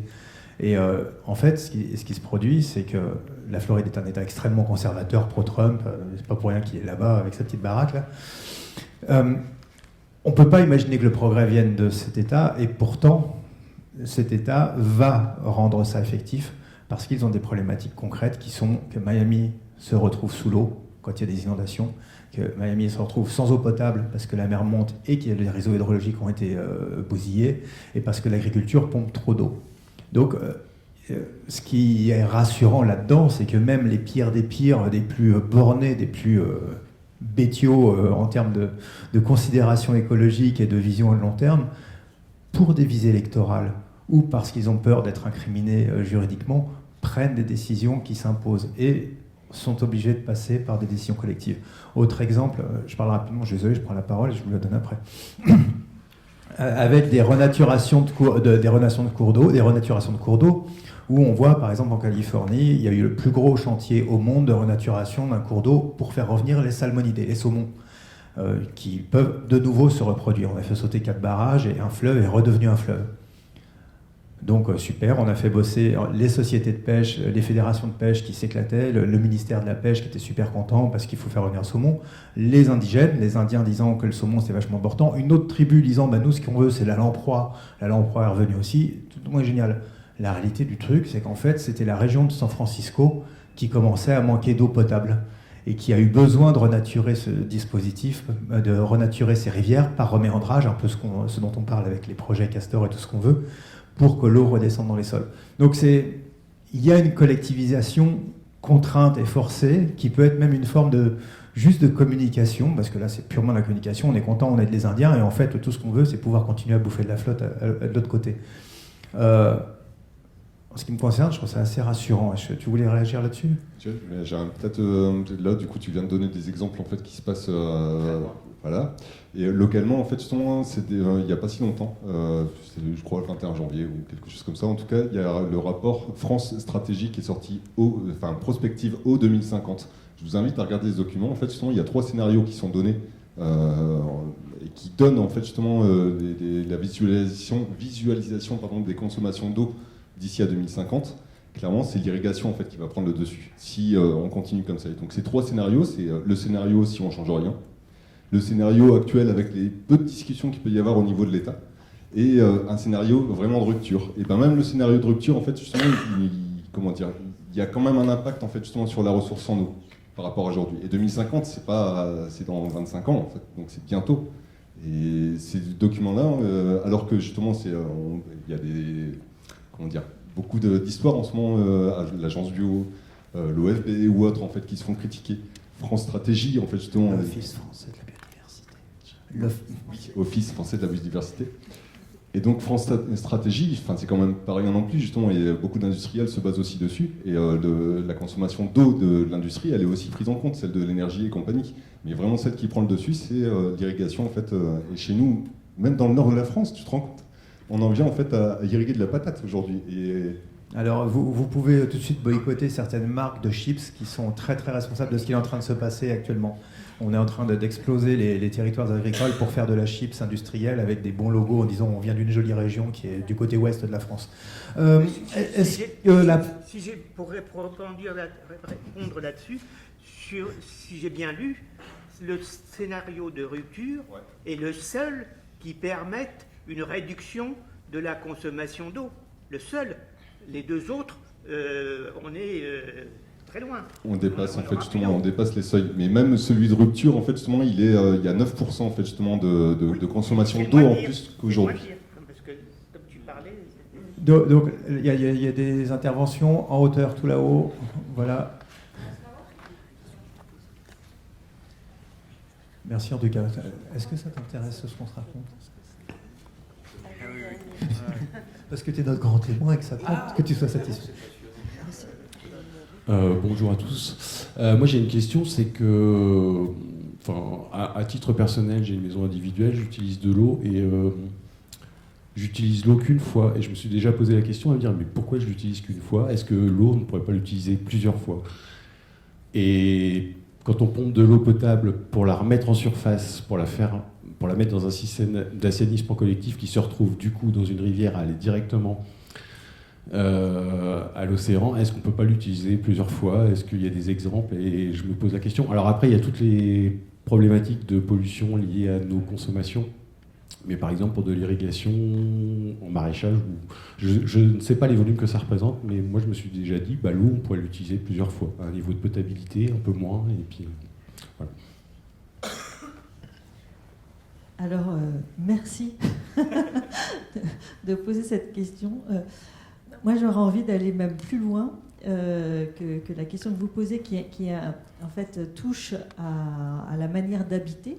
En fait, donc là, je ne sais pas si vous habitez en campagne ou en ville, mais en tout cas, effectivement, toutes les eaux générées par la vie domestique pourraient être bien mieux revalorisées et servir plusieurs fois.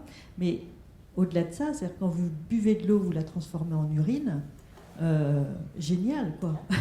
Comment ça se fait qu'on envoie l'urine dans l'eau potable, enfin dans l'eau qui après qu'on transforme en eau potable. Et là, c'est vrai que c'est une ressource sous-utilisée, voilà, pour l'agriculture notamment et pour la vie des sols. Ce serait formidable.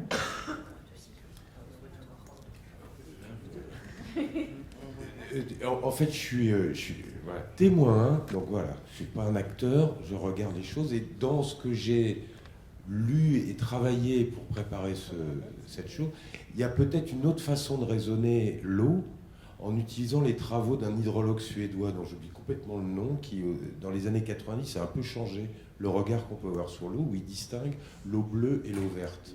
Je ne sais pas si ça vous parle. Voilà. Et l'eau bleue étant l'eau qui circule et qu'on voit et qui coule, etc. Et l'eau verte, celle qui est captée dans la biomasse, en gros. Voilà.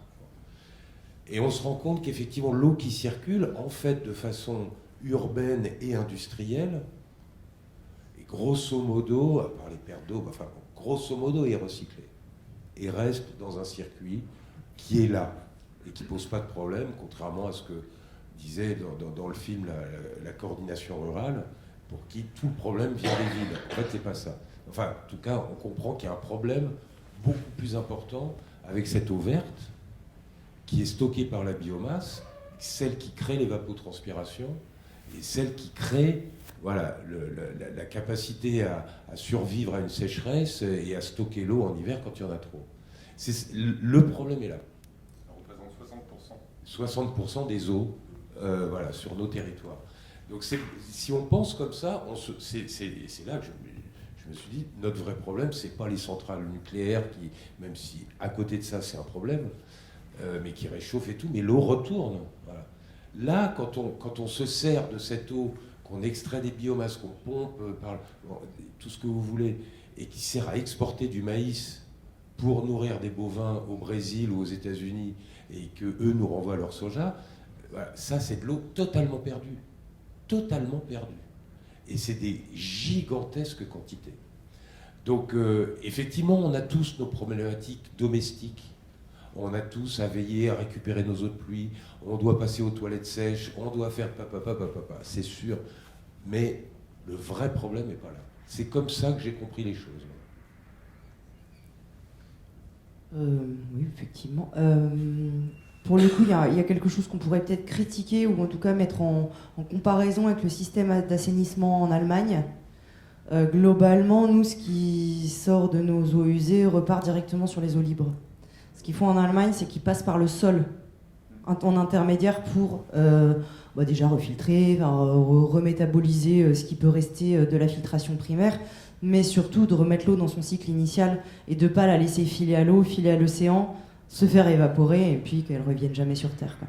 Donc il y a peut-être quelque chose dans la dynamique de recyclage général de l'eau en France.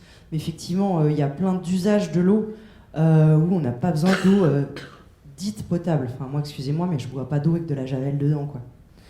Donc cette potabilisation, quand elle part aux toilettes, quand elle part sous la douche, on peut peut-être se poser la question du stockage de l'eau de pluie ou d'usage des eaux grises, de l'eau de vaisselle pour faire pipi. Enfin, c'est pas très grave, quoi. Ce serait peut-être faisable ou réfléchissable. Après, c'est en campagne, souvent, on a l'emprise au sol nous permettant de réfléchir à ces systèmes-là. La vraie question, c'est comment on fait ça en ville. Voilà, c'est posé. Ça emmène aussi vers des choses très très inconfortables, ces notions du rôle des villes, notamment sur la ressource en eau.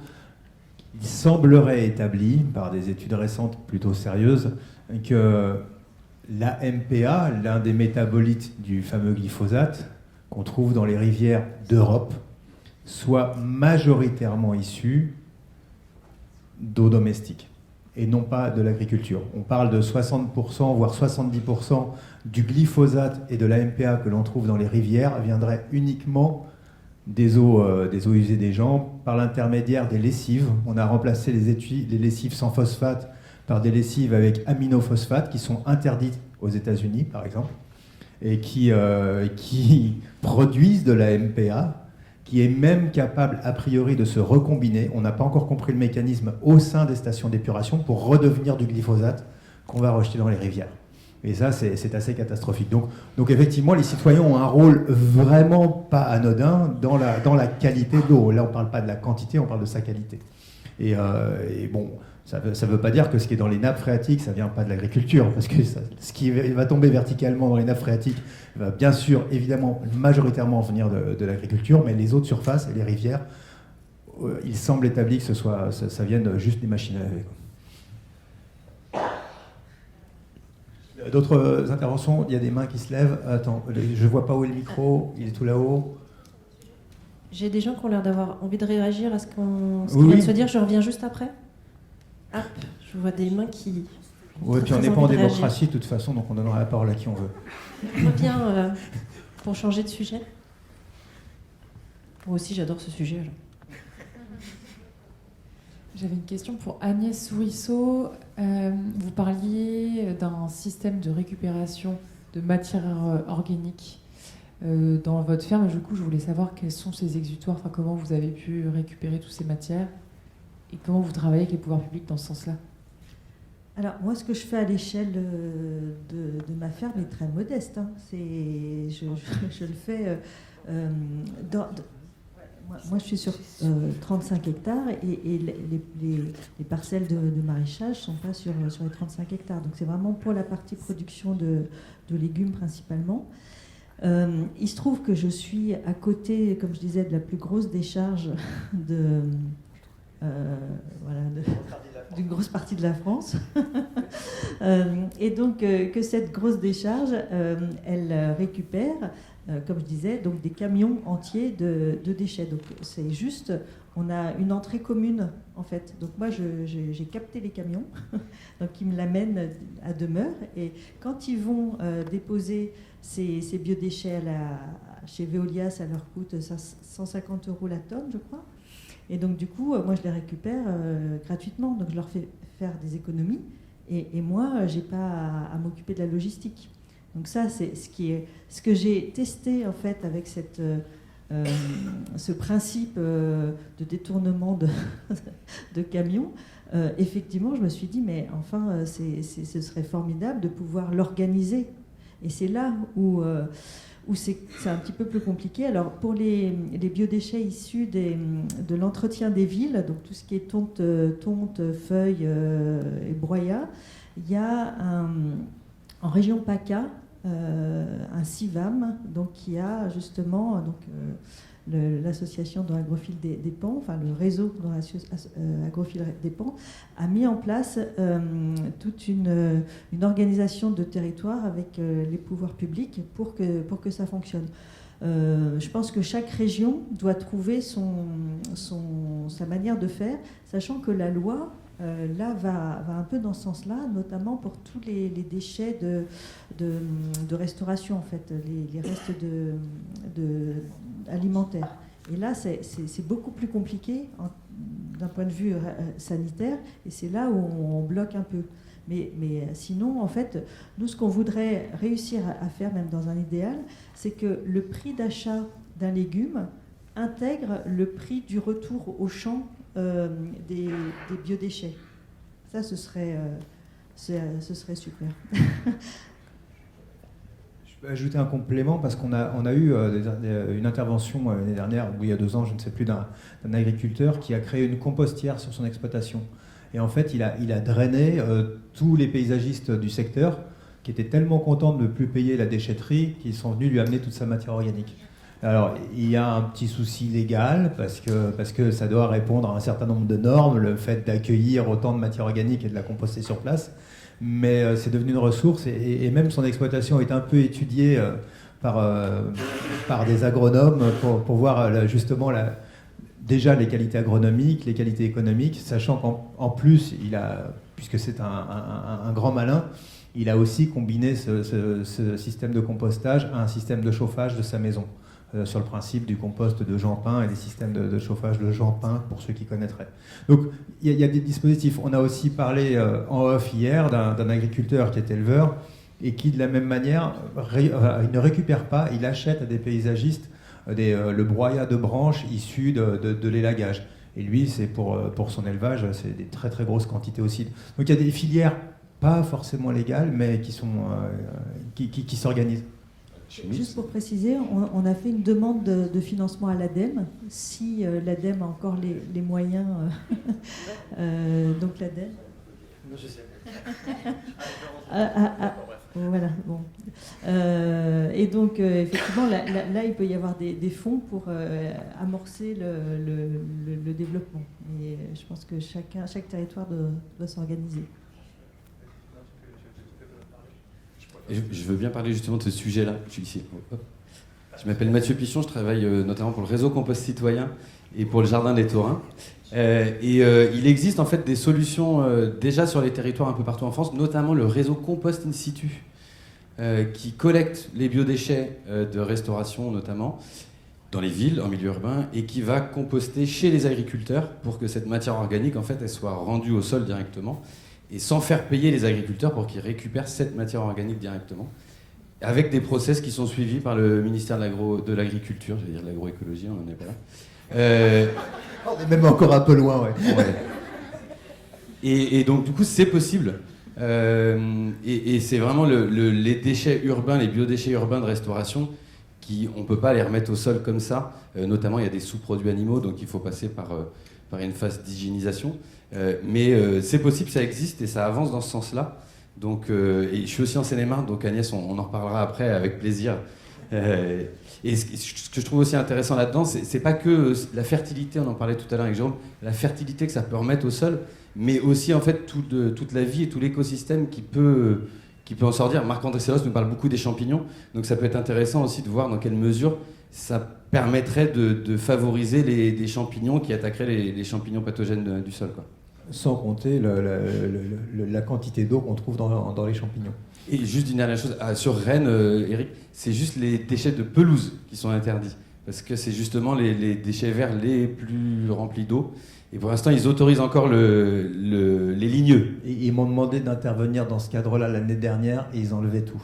Et ils proposaient le broyage collectif, localement, quartier par quartier, pour éviter aux gens d'avoir à se déplacer. Mais c'est vrai que c'est les déchets, je finis là-dessus, les déchets verts, c'est les déchets qui sont le plus apportés en déchetterie en termes de volume, c'est 60% des déchetteries, et dont une grosse partie de la pelouse, alors que quand on expérimente un petit peu, on se rend compte à quel point c'est une richesse exceptionnelle pour les sols, quoi. C'est de l'azote pur aussi, enfin pas que pour les sols, pour les plantes aussi justement. C'est de l'azote, tout ce qui est vert c'est de l'azote. Et juste une chose par rapport au compostage et tout ça, la lithofère, quelque chose que j'ai pas dit tout à l'heure, on a dit justement le temps que ça prenait entre guillemets justement pour créer de la matière organique. La lithofère, ça permet d'accélérer en fait justement ces processus de dégradation d'une part, mais d'autre part, du coup que ça va plus vite, on récupère aussi justement, il y a moins de pertes en fait justement. Quand je pense que vous voyez ça aussi, quand vous voyez en fait justement les tas de fumier qui sont là épandus en fait justement l'hiver, on les voit fumer. Ben, en fait toute la fumée qui part là, c'est toute l'énergie qui s'envole en fait, et donc toute la matière qui est contenue dedans. Et donc avec la lithofère justement, ça permet d'accélérer ça et donc de perdre moins de nutriments et tout ça. Lithofère. Ça sera matière forestière fermentée. Ah oui, d'accord. Oui. Et ça se rapproche du bokashi des Japonais. On peut faire du bokashi d'ailleurs avec de la lithofère. C'est un peu lié. Ouais. D'autres réactions là-haut, tout là-haut encore? Bonjour. Sur les sommets? Un peu pour continuer avec le sujet, mais je me permets une petite parenthèse pour évoquer deux petits sujets qui me concernent plus particulièrement en tant qu'habitante des montagnes, des Alpes en particulier, qui concernent pour moi beaucoup la question de comment on gère collectivement l'eau, les effets des coupes rases, la neige de culture.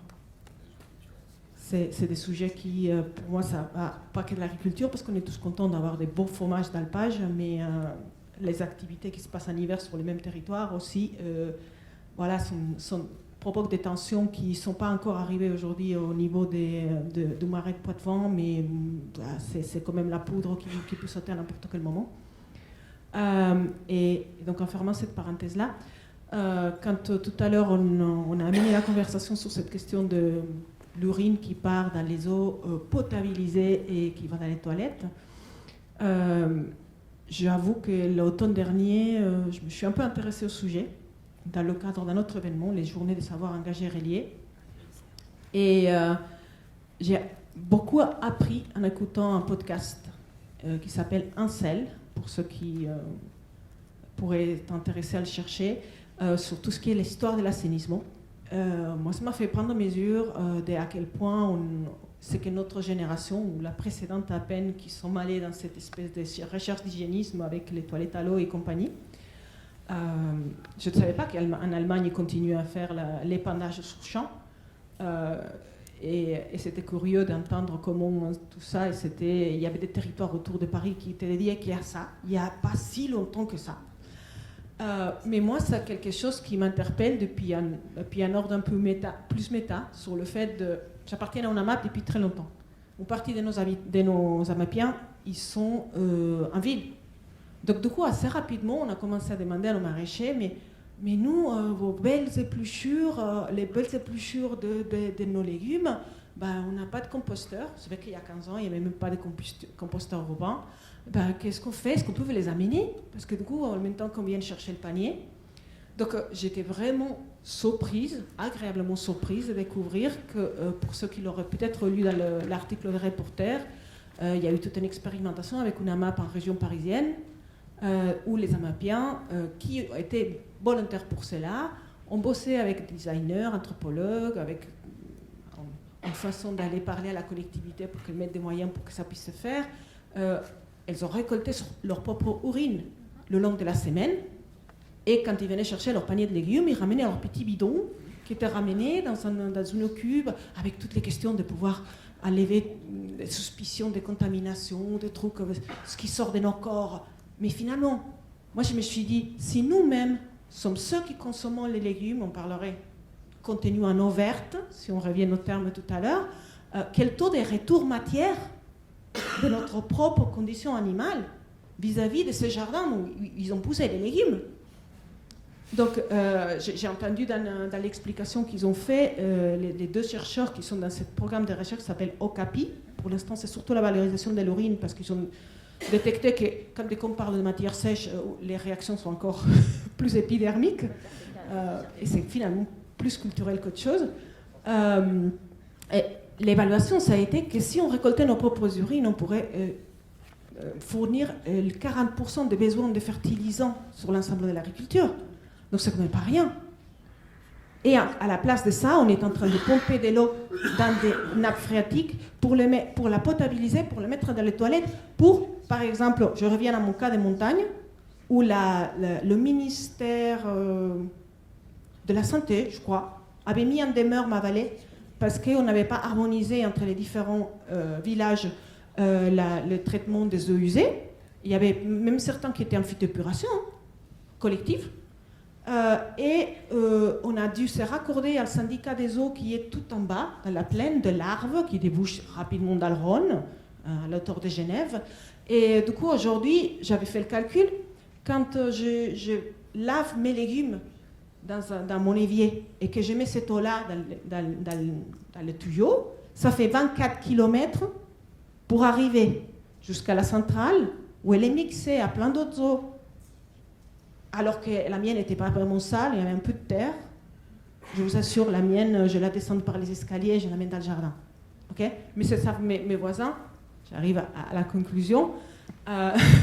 Alors que pendant ces 24 km et presque 700 mètres de dénivelé, elle aurait pu rendre énormément de services systémiques, écosystémiques, dans les différents ruisseaux ou partout où elle aurait pu passer. Merci. Merci pour ce témoignage. Là, il y a une inquiétude souvent autour de l'urine justement et des eaux qui contiennent de l'urine ou autre matière qui est la contamination par des perturbateurs endocriniens, par des antibiotiques et tout ce qui va avec.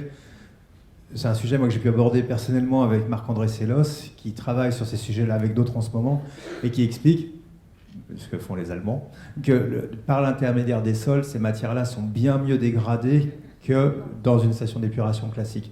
Donc on a en fait de moindres dommages que de simplement les renvoyer dans l'eau. Et sinon, pour rappeler ces histoires autour de la matière fécale qui est mise dans les champs ou des boues de stations d'épuration, historiquement, à certains endroits dans le bassin parisien, voilà, on connaît des endroits qui sont comme ça.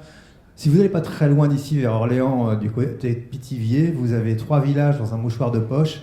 L'un s'appelle Chieur au bois, l'autre s'appelle Échilleuse, et un troisième s'appelle Crotte en Pithiverais. Et donc on va pouvoir trouver d'un point de vue vernaculaire aussi des indices, des endroits où on a fait ça pour compenser certaines choses. Excusez-moi, ça sert toujours le caca. Pour ce qui est de la question de l'assainissement, justement, il y a une association qui s'appelle Pierre et Terre qui a proposé en fait justement un système de traitement des eaux usées, justement avec ce qu'on appelle un filtre à broyat de bois. C'est juste une tranchée en fait qui est faite et dans laquelle on bourre en fait souvent le copeau de bois. Et ce système-là est bien plus performant, l'air de rien, même que la pédoépuration, que la phytoépuration. Et alors, est-ce que ça a été accepté par les SPANC, les syndicats pour l'assainissement non connectif ? Et donc, c'est une expérimentation qui a lieu au niveau national. Il y a 30 projets qui sont censés être sélectionnés. Nous, on y a candidaté, on n'a pas eu de retour, mais je pense qu'avec ce qui s'est passé là, 2024, au niveau national, je pense que c'était le cadet de leurs soucis, les caca. Et donc, je ne sais pas où est-ce que ça en est. La bonne nouvelle, c'est qu'on est vraiment dans la merde cette année, donc on va... Alors, moi, je peux répondre. Juste une seconde, excuse-moi. L'expérimentation est en cours, et les 30 ont été sélectionnés, et il y en a qui ont obtenu le droit de le faire sans être contrôlés pendant le temps de l'expérience. Donc, il y a beaucoup plus qui le font. Tu pourrais peut-être le faire aussi. Non, je voulais dire, on voit maintenant ce qui se passe avec l'eau de Perrier. Voilà, c'est-à-dire que c'est maintenant l'eau qu'on achète en bouteille de chez Nestlé, de chez Evian, de tout ce qu'on veut. ça y est, c'est fait, quoi. Donc la Commission européenne, je le disais hier, mais vient de sortir un rapport lundi, là, c'était une demi-page dans Le Monde. 60% des eaux de source, des eaux stockées, des eaux de rivière dans toute l'Europe ne sont plus rattrapables. Pareil pour la qualité des sols aussi, justement. Ils sont grandement dégradés et en grosse voie de dégradation. J'ai plus le chiffre, donc je préfère pas le dire. Je regarde l'heure, on n'a que 7 minutes de retard, donc on va prendre encore on va prendre une intervention, et puis après ça va s'arrêter, on va être coincé. Oui, moi c'était une question sur le recyclage de l'eau et de la réutilisation de l'eau. Est-ce que du coup ce serait pas intéressant de penser à des agricultures plutôt citadines dans des endroits ou des hangars par exemple, à utiliser l'eau et puis la réutiliser ensuite dans des systèmes hydroponiques ou aquaponiques par exemple? Vous avez un point de vue là-dessus, mes charmants intervenants? Vous osez prendre la parole sur ce sujet, qui est quand même un brûlot? Quelle petite bombine, j'avoue, comme question. Alors, est-ce que faire de l'hydroponie et de l'aquaponie, c'est de l'agriculture? C'est une question peut-être à se poser. Effectivement, dans un monde où on se dit que 78% à 80% des sols agricoles sont dégradés, où on n'a plus d'eau potable, on se dit qu'effectivement l'agriculture de demain est une agriculture hors sol, urbaine, en ferme urbaine, comme il peut y avoir en Hollande, ou le top, là tout à l'heure on m'a parlé de petites cerises bio en ferme chauffée en Islande. Pépite, ça j'avoue. Bon, au moins elles sont locales celles-là, on peut être locavore comme ça. Mais du coup, j'entends votre question et à la fois, vous avez vu un peu le temps qu'on a tous pris pour essayer d'y répondre, parce que ça colle peut-être effectivement pas à ce que nous, on attend de l'agriculture de demain. Je vous invite d'ailleurs à participer au petit atelier à post-it. Ça va être intéressant. Je pense qu'il y a d'autres usages de cette eau à faire collectivement avant d'en faire du passage de l'eau usée à l'eau agricole. Voilà, c'est une réponse très personnelle, là, j'avoue. On a une étude qui est sortie l'année dernière autour du bilan écologique de l'agriculture urbaine, telle qu'on la connaît aujourd'hui en France, qui est pas à charge, hein, c'est vraiment une étude très neutre et avec vocation à être objective. Et ce qu'on a obtenu comme résultat, c'est que grosso modo, d'un point de vue écologique, c'est pas que top. On a finalement, alors, ça dépend de quel type, mais on parle de tous ces jardins communautaires, de l'agriculture réellement productiviste, parce qu'on a du maraîchage intra-urbain, des choses comme ça, et selon les modèles, ça varie énormément. Mais grosso modo, ça va être intéressant pour faire des îlots de fraîcheur, ça va être intéressant pour faire du social, et notamment de la culturation, mais surtout du lien social. Ça va souvent être demandeur de beaucoup d'intrants, parce qu'on va ramener de la matière organique qui vient de l'extérieur sur des sols qui sont pourragas, et qu'on ne va pas forcément pouvoir renouveler en interne la matière organique qui est nécessaire là. Et ça commence à avoir un intérêt agronomique sur les cultures à forte valeur ajoutée, asperges, tomates, par exemple. Mais pour le reste, en fait, c'est surtout un bilan social qui est positif et un bilan écologique qui est pas terrible. Voilà, c'est une vraie réponse de la science l'année dernière. Dernière intervention, oui, si on ne t'avait pas toi, c'était pas possible. Court. Ouais, très court, juste parce que nous on s'intéresse au Torrent, on s'intéresse aux toilettes sèches depuis longtemps. Et du coup, moi j'ai un petit site à vous partager, parce que pour moi il a changé ma vie, qui parle d'assainissement écologique, de valorisation de l'eau de pluie, gestion des eaux grises, toilettes sèches. C'est autarcie.org et c'est un super scientifique, autarcie, EAU, trcie.org. C'est en plus tourné aux copains parce qu'il est traduit en plein de langues. C'est une mine, vous allez y passer des nuits et des nuits parce que c'est vraiment beaucoup de choses. Donc voilà, juste pour vous passer ça. On avait une intervention, je pense, agricole, donc c'est important. Il y a un livre aussi qui est sorti de Christophe Gatineau par rapport à tout ça, et qui vient à peine de sortir, et c'est pareil, quelqu'un d'important à suivre. Merci. On m'entend là? Je m'appelle Jacques Rollet, je développe la biodynamie dans la région depuis quelques années, et je voudrais vous dire que je suis très intéressé par tous vos témoignages qui montrent l'intérêt de façon très agronomique, comment on peut utiliser la vie microbienne, comment on peut utiliser le compost. Alors, par rapport à ça, je comprends qu'il y a beaucoup de technologies, beaucoup de choses à mettre en place. Vous parliez de l'IFOFER tout à l'heure, de lactofermentation, enfin différentes techniques. Ce qui est très intéressant quand même, c'est de savoir que depuis un siècle, la biodynamie apporte précisément beaucoup de réponses, enfin la totalité, je dirais, des réponses à toutes ces questions d'eau, d'arbres, du lien avec l'animal, le végétal, la vie microbienne du sol. Et ça ne coûte pas cher du tout, ça crée du social en plus, c'est vraiment chouette. Le seul inconvénient de cette biodynamie, c'est qu'elle est d'origine, comme dirait Marc-André Selos, ésotérique. Mais ésotérique, ça ne veut pas dire farfelu. Ésotérique, c'est autre chose que néocortex, tout simplement. C'est une perception différente qu'on n'arrive pas à comment dire, expliquer, décortiquer sur le plan intellectuel. C'est son gros inconvénient, mais ça marche en tout cas. Et par rapport à ça, et c'est le deuxième aspect du témoignage que je veux vous apporter, c'est cette notion que j'avais abordée tout à l'heure en discutant à la fin du repas avec Agnès, cette notion de clivage. Depuis ce matin, on est confronté uniquement à des histoires de clivage politique, clivage entre cette intelligence de la matière qu'on connaît bien et cette connaissance ésotérique qui gêne beaucoup de monde, qu'on ne peut pas supporter. Moi, mon témoignage, c'est que j'ai fait 30 ans, 35 ans dans le phytosanitaire, vous voyez ? Alors, au moins, il y a une remise en question, je peux témoigner de celle-ci, cette remise en question totale d'un système qui nous envoie dans le mur et qui mérite beaucoup d'humilité pour sortir justement de nos certitudes et voir ce que la nature, vraiment, si on l'écoute, si on se met à l'observer, elle peut nous apporter. Voilà ce que je voulais vous dire, je vous remercie.